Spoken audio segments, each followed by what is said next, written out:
what's that? Another map pick for Ballistics. Words are hard.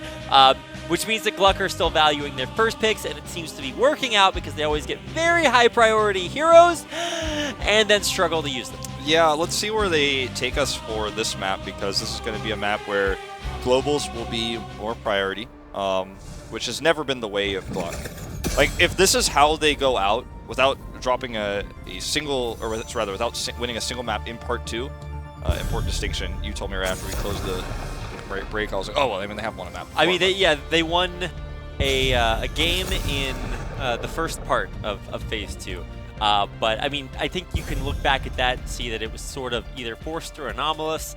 And I think Part 2 has really kind of told the story of GLuck, as they really, really struggle to put things together. Well, and I think any team would, honestly, against Ballistics, so it's not a slight to them. When we look at this draft, like, I want to see if GLuck will just die as they lived, basically, in terms of going for, let's see how we can kill one hero and then win a 5v4 fight for their entire identity for Phase 2 after Relic was gone. They were a team fighting team. They had some macro elements when Relic was on the squad, and okay, this is at least a good look over the Genji and the Maiev we saw previously. Let's see how they utilize the rest of their draft here to perhaps look for something deeper. Map control, boss control is such a huge thing when you have Hanzo here. You could draft around SC if he doesn't pick up one of his heroes here. Okay, well, he did, so he has to. That's why Ballistics' drafting is a little bit predictable. But the Muradin pick is so good on this map because of the Muradin bush, bot Temple, and his ability to boss check. I'd say, like, of all maps, this is Muradin's best. I mean, that bush is called the Muradin bush because Muradin can jump from that bush to safety. I mean, come on. I mean, it's high praise to pick, Muradin as a tank either over something like Diablo, which was first picked last game, but also, I mean, you're still giving up the potential for Tyrande, which we saw as soon as the rework came through, was first picked in lots of regions, but specifically Korea, every single game. Yeah, that win rate's dropping a little bit today. Yeah. But I think that was bound to happen. When every team is going to first pick it, some team has to lose. Yeah, obviously we'll always approach 50% if if every team is doing it. Diablo will be banned, so locking that out here. Whereas GLuck is now going to look to probably ban the white main, you would have to imagine. Remove some of the power of Muradin here. Karzim is very powerful, and so is Deckard on boss control and on this map in general when you're fighting over shrine control, especially, specifically the bottom shrine. Whoa. With both available, even if you ban like the white main, they can get the Deckard. If you ban the Deckard, they get the white main. This one's more of a catch-all, but I worry that Ballistics will just pick Blaze now. And right. GLuck doesn't have a fallback option. I mean, that's been their fallback the entire season, or the entire phase, is to just go right back to Blaze. This is the Blaze phase. But, I mean, they don't really have to pick it immediately. It seems like Ballistics, as they have been for many weeks, are still on the Raynor hype train, and they've figured out how to use him very effectively. 2-0 so far. Well, with this Karzim coming through, it kind of alludes to what I was saying earlier. But they leave Blaze open, so this could get really interesting. I mean, we're looking for solo laners on both sides here. Thrall comes into the picture here as a solo laner, in this case, with Tyrael. So more boss control with both of these heroes. Sundering, fantastic at that. Tyrael, Sanctification, and obviously Holy Ground. So what are they going to look for to counter Thrall? That's going to be an awkward matchup. They may just have to go back to the Sonya pick here. I mean, Sonya certainly wouldn't be bad, but the struggle still exists, right? Like, how are you going to find like that initial kill? It's not something that they've been able to. That is a Valera. That's right. Well, the Valera, very powerful roaming hero. Operates very similarly to a Zeratul, for example, and does usually end up being the sole laner in most compositions. We've seen it most commonly on BOE in Korea. But it's usually used to shut down a mobile hero like a Tracer, sometimes shut down a Zeratul because of the ability to silence that Valera has at unexpected angles. more popular before the cloak rework, where it was basically literally impossible to see where she was unless you have a really trained eye. It's now very obvious at the pro level. So the threat of Valeera is always going to be there. But I don't know how this is going to operate versus Thrall in solo. I thought that we might just see Sonya, because it's a losing matchup for Thrall, but they picked Muradin, so you can gank the top lane a lot. This is going to be kind of a weirder game. Yeah, and I'm certainly not used to seeing that. Maybe GLuck are kind of thrown for a loop here. You obviously don't get too much HGC stage experience against that particular solo lane matchup. I mean, obviously, it's more of an objective map than it is like a necessarily just a straight up macro map. But I mean, it is the objectives that will win you the game here inevitably. Yeah, and you know what? How this all pans out, I think, will be based upon the execution of this Valeera. I mean, if it does not go well for Ballistics, GLuck has massive advantage in boss control, and they do have consistent damage over time. You can match Raynor with the picks of the Hanzo and the Thrall, which work really well here. So, okay, here's the first silence. That's going to be a kill. Big overextension here. I'm not even entirely sure what was attempted there. Meanwhile, that was a traded kill. That was such a long mind game. You could tell that it was like, well, how hard can we bait sorry, I'm blanking a little bit here. Maiev? Yeah, Maiev, like, it was just trading, like, one blow back and forth, and eventually wind up convincing her to overextend a little bit. So that was actually really sick. So something that we saw already in this early game, is a little bit wonky with traded kills at 1 minute, is that Phoenix will actually not only be the top laner, but will be the mid laner. And Ballistics will operate this comp as a 4-man rotating comp. So Phoenix is going to kill 7 minions top, kill 7 minions mid, and this process will repeat. Phoenix can rotate very quickly. In this case, because of everyone being too grouped up, Ballistics is going to move away from that 4-man rotation and take a camp, and then Hooligan will rotate mid, because he can't do that much AoE for this. He's bad for camp clear. So in this case, he will just be the solo laner. Well, that's something that, I actually had kind of put out of my mind when we were looking at the draft, but now looking at the game, it makes so much sense that Phoenix can operate as a solo laner. Then you have the rotating power of Valeera. Oh my god, SDE! That scatter arrow, as soon as all of those shots just impacted his body, I'm like, wow, that is just quite a bit of damage. I mean, it's Toronto with Hunter's Mark, too. It's like more damage than it's supposed to be, right? Like, yeah, that's quite powerful. SDE. Rich out there is like, is somebody going to take my job? Just getting randomly picked up like that. Usually also on Ballistics, it's Hooligan that gets kind of randomly picked like that. SDE wants a little bit of a piece of the action. They've been banning a new Brock every game, so Hooligan hasn't had a chance. He hasn't had a chance to do any feeding, but... That's true. SDE is picking up the slack, but now Hooligan, of course, getting in a nice throw, but KCB. What is it with the 3-letter acronyms? Almost dying here. Of course, he is still safe. Lunar Flare misses on the disengage, and nothing to be had there. SC is just getting so much offlane soak done. Yeah. He's doing exactly what you said. 1 minion, I believe, if he even missed that first minion of the 7. Yeah.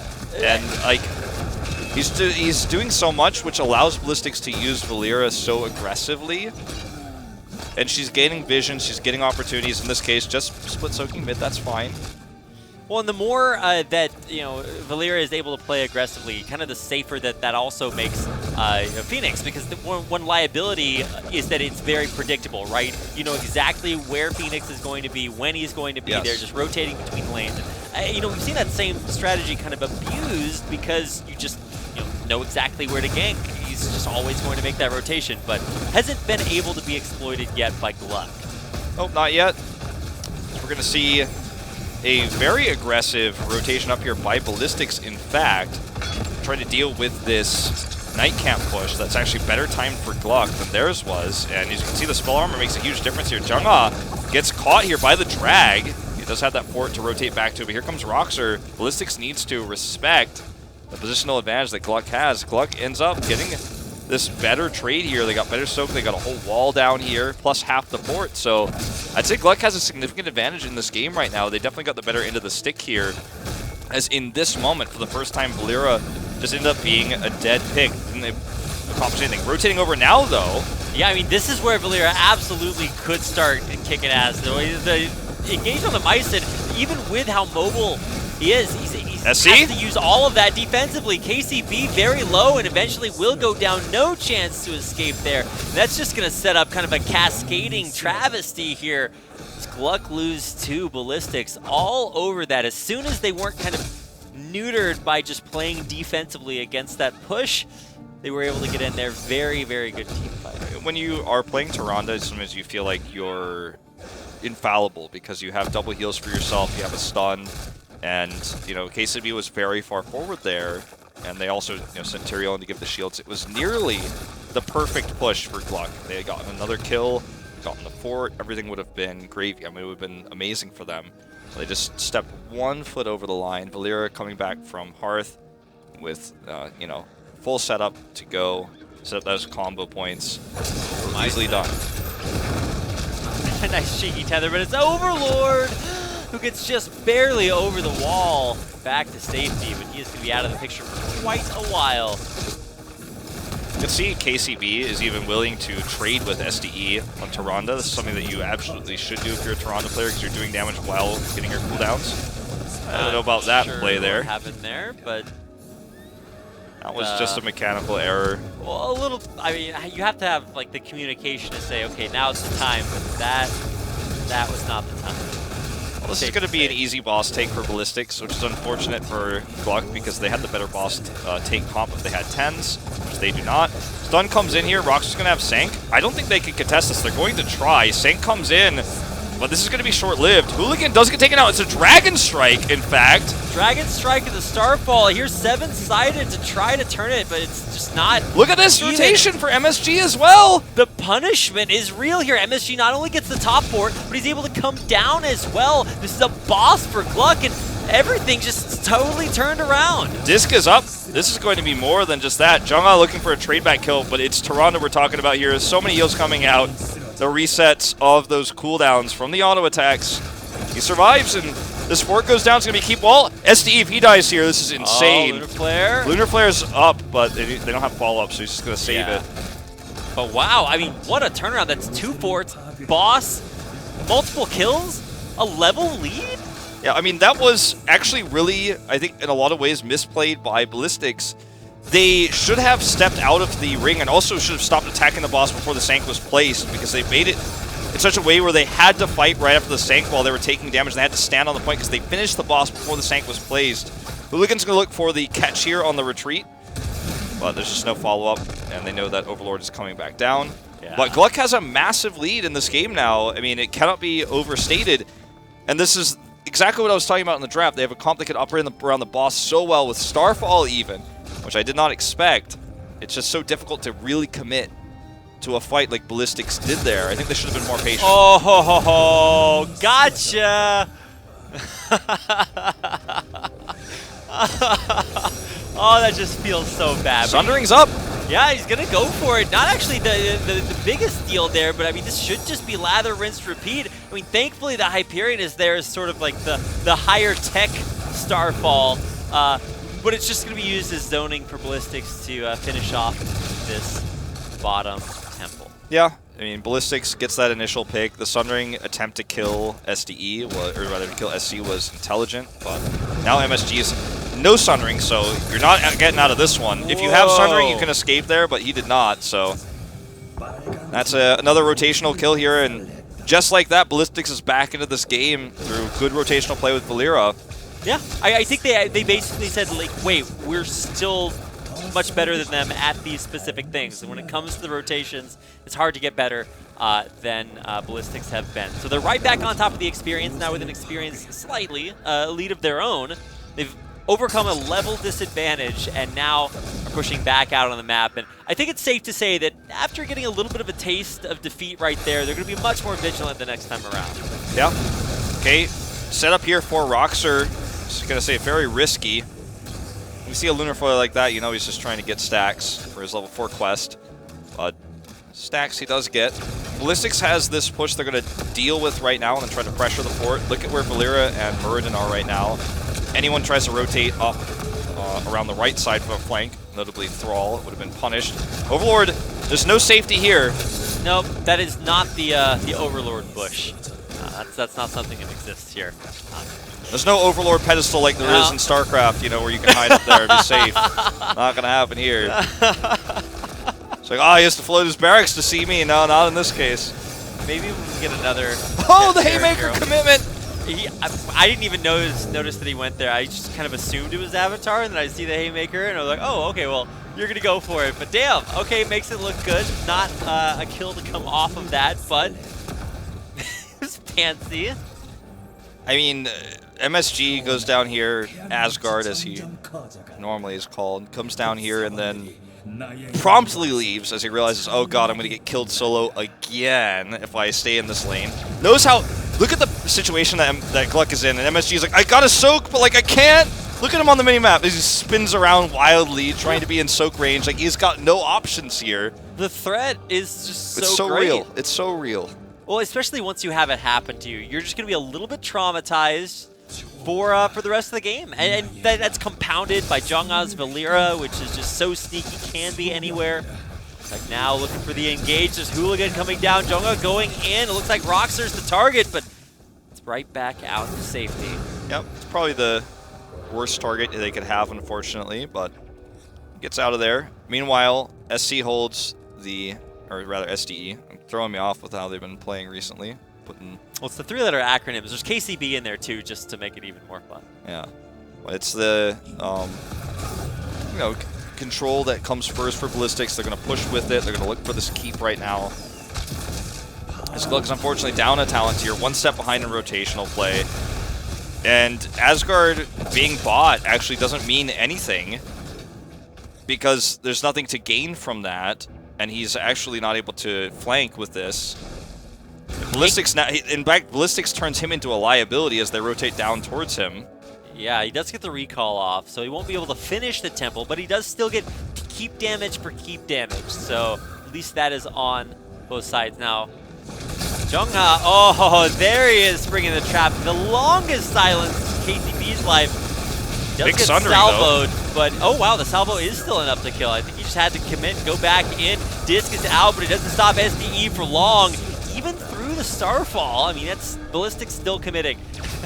And that's the Dragon Strike. Yeah, I mean, the Dragon Strike commitment, interesting. Earlier it worked out pretty well for them, but it's not going to be very useful in situations like this. Ballistics should be able to easily make this a boss play, and they can even take the second camp afterwards, then leave.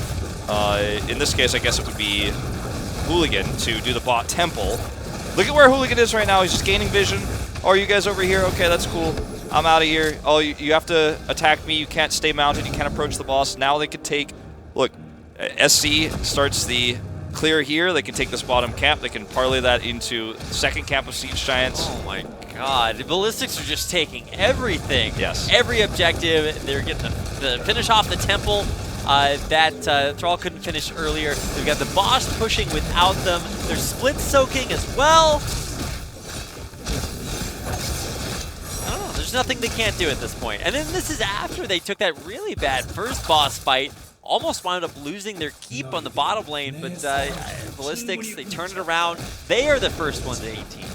Something we talked about Ballistics throughout part 2 in particular has been sometimes the lack of humility in terms of their matchups against the lower teams in HGC Korea, and I think we've seen that probably about 2 major fights, one on BOE and then this one here on Sky Temple on the boss, where, you know, they like, well, we're Ballistics, they're GLuck, you know, they have 10, but we will win this fight, but I mean, we'll be running Valera, we're going to do this and that, right? But in this case, like, once the dust settles, once you move past that, it's their mechanics that do shine through. Yeah. I mean, I remember watching that, was it Ballistics versus Feliz series, where you just kind of ask yourself, like, wait, what's happening here? Because Feliz, like, almost looked like they were going to take a game.